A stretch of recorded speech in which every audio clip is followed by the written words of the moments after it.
पडगजार यांनी पक्षाच्या व्यासपीठावर नाराजी व्यक्त केली नाही। पक्षामध्ये एखादा माणूस असला काय आणि नसला काय फरक पडत नाही अशी प्रतिक्रिया अंबादास दानवे यांनी सुधाकर बडगुजर यांच्यावर दिली आहे। तर भाजपमध्ये येणाऱ्यांसाठी दरवाजे उघडे आहेत असं बावनकुळे म्हणाले।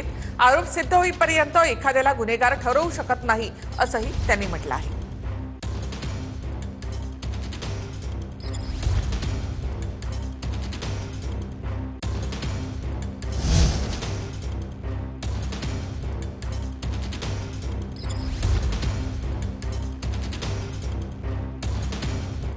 काल त्यांची पक्षातून हकालपट्टी केलेली एवढं निश्चित।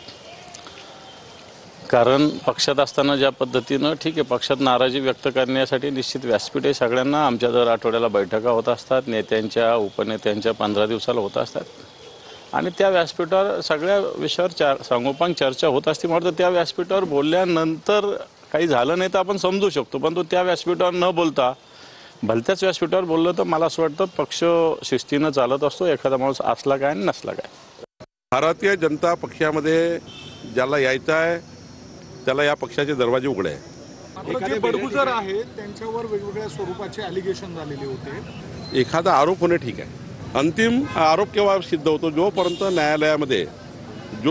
न्यायालयामध्ये अंतिम आरोपी सिद्ध होत नाही तोपर्यंत खऱ्या अर्थाने कोणताही गुन्हेगार हा गुन्हेगार ठरत नाही। त्यामुळे मला वाटतं आपण कोण्याही व्यक्तीचं मूल्यमापन, कोणत्याही पक्षाच्या कोणत्याही व्यक्तीचं मूल्यमापन हे न्यायालयात दोषी झाल्यानंतर त्या व्यक्तीचं मूल्यमापन केलं पाहिजे असं मला वाटतं।